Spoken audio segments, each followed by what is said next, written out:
Umar radhiyallahu anhu anna rajulan jaa ilaihi bi ibnihi. Ada seseorang datang kepada sahabat Umar bawa anaknya. Ibu pernah datang ke Ustaz bawa anak. Mau ngapain? Nah. Kemudian disuruh ngaji ya. Faqala, kemudian orang itu bertanya, Inna ibni hadza ya'uqquni. Sesungguhnya anakku ini durhaka kepadaku. Jadi ada seseorang membawa anaknya kepada sahabat Umar, lalu ngomong, wahai sahabat Umar, ini loh anakku, anak yang durhaka kepadaku. Faqala Umar radhiyallahu anhu ta'ala anhu libnin, amma takhafullaha fi uquqi walidik. Maka sahabat Umar berkata kepada anak itu, tidakkah engkau takut kepada Allah karena durhaka kepada ayahmu? Fa inna min haqqil walidi kadza wa min haqqil walidi kadza. Sesungguhnya di antara hak seorang ayah adalah demikian dan demikian. Faqala al-ibnu, kemudian anaknya berkata, ya Amirul Mukminin, amma lil ibni ala walidihi haqqun. Wahai Amirul Mukminin, kalau tadi engkau mengatakan bahwa orang tua punya hak terhadap anaknya, si anak bertanya, apakah anak juga punya hak terhadap ayahnya? Faqala, kemudian sahabat Umar berkata, na'am, ya. Haqquhu alaihi ayyastanjiba ummahu. Umar berkata, hak anak atas ayahnya ialah memilihkan ibu yang baik dan mulia. Nih, ibu harus jadi orang yang baik. Kenapa? Karena udah dipilih. Jangan kayak kemarin. Menikah itu ibarat beli apa? Lupa. Membeli mangga.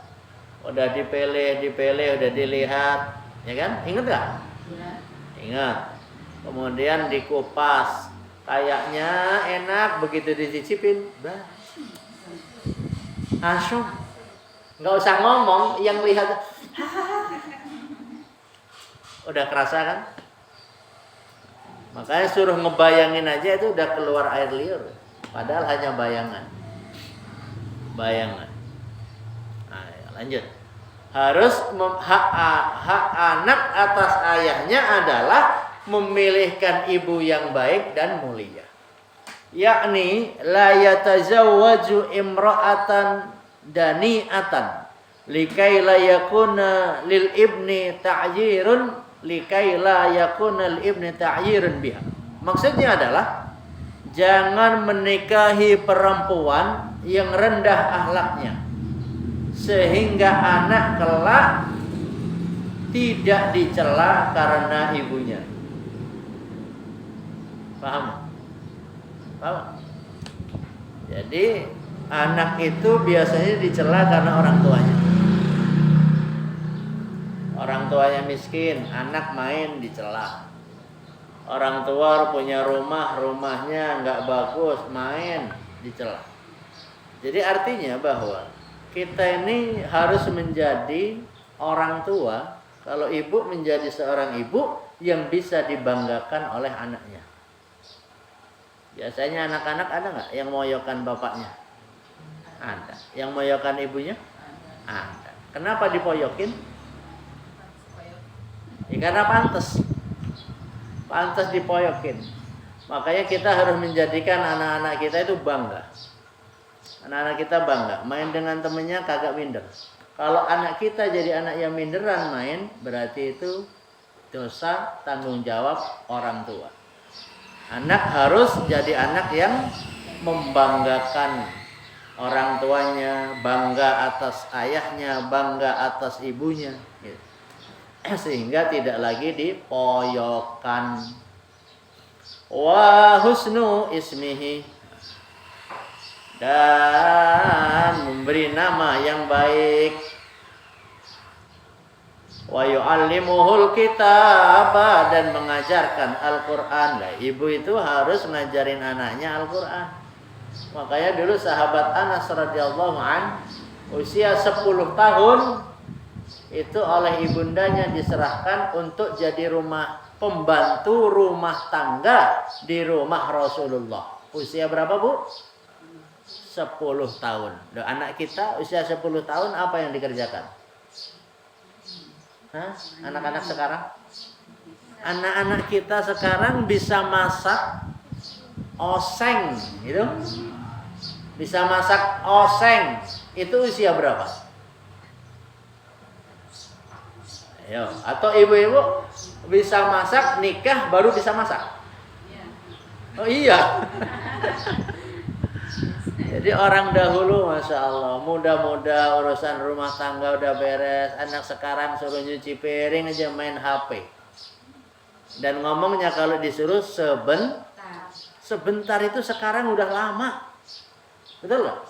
Ibu nyuruh teh warung tuh bentar.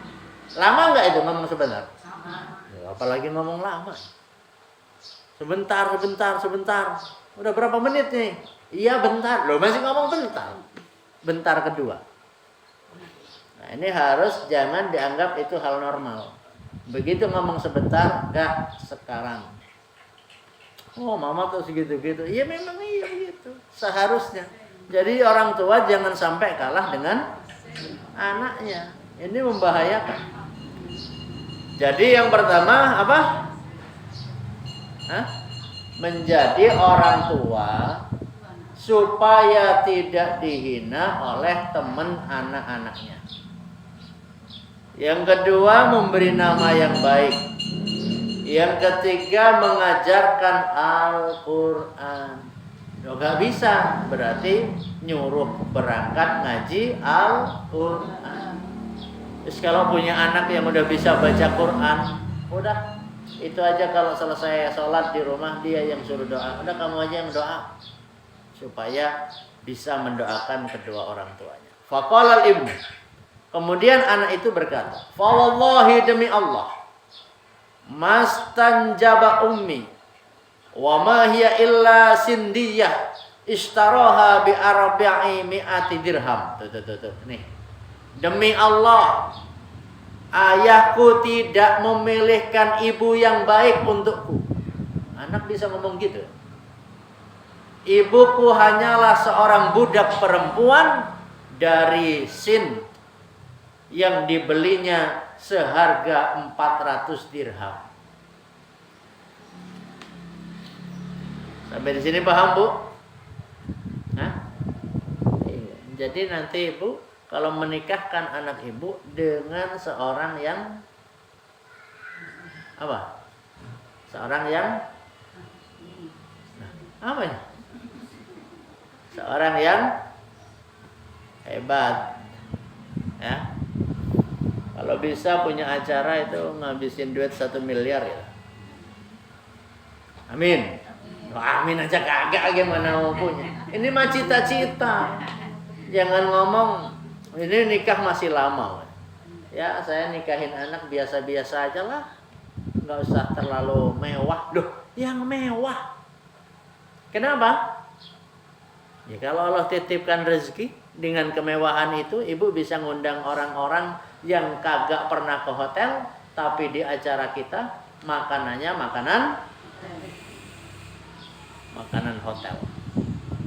Nah itu kan bukan buat sombong-sombongan. Udah selesai urusan sombong-sombong. Wala hasana ismi. Apa yang pertama tadi? Bapaknya tidak memilihkan ibu yang baik karena ibunya itu dari seorang budak yang dia beli seharga 400 dirham. Itu pertama. Yang kedua, ayahku wala hasana ismi. Ayahku tidak memberiku nama yang baik. Sammani Ju'al. Ayahku memberi nama aku Ju'al. Tahu Bu, Ju'al artinya? Zikrul Khufas, yaitu nama seekor kumbang kotoran yang namanya sangat buruk. Anaknya itu dikasih nama ya, kumbang yang nancep di kotoran tuh. Apa namanya? Oh, ya kayak lalat gitu lah, pokoknya yang di kotoran-kotoran itu. Di kotoran sapi gitu, tahu-tahu keluar binatang. Nah, itu anaknya namanya itu. Jadi bapaknya ini benar-benar. Ya. Sebagian naskah berbunyi samani ju'alan tanpa menambahkan khufas. Khufas itu artinya kelelawar. Dalam bahasa Arab penggulung kotoran. Oh, tapi ini bukan kelelawar di sini. Wala 'allamani min kitabillahi ayatan wahidatan. Ayahku juga tidak mengajariku walau hanya satu ayat dari Al-Quran. Makanya ibu-ibu sayang, kalau anaknya masih belajar, ajarin Al-Fatihah. Setiap kali anak baca Fatihah, pahala ngalir. Faltafata Umar radhiyallahu anhu ilal ab. Setelah anaknya curhat seperti itu, ayah namain aku dengan nama binatang. Ayah juga nggak ngajarin aku Al-Quran. Ayah nggak milihkan ibu yang bagus buat aku. Lalu sahabat Umar noleh kepada si bapak yang curhat tadi. Gitu. Waqala dan berkata, taqulu ibni ya'ubbuni. Kamu berkata, anakku durhaka kepadaku. Faqad aqabtahu qabla ayya'uqqaka. Padahal kamu sungguh-sungguh menjadi ayah yang durhaka, menelantarkan hak-hak anak sebelum ia mendurhakaimu. Ini dalam kitab Tanbihul Ghafilin bi ahadits Sayyidil Anbiya wal Mursalin li Syekh As-Samarqandi.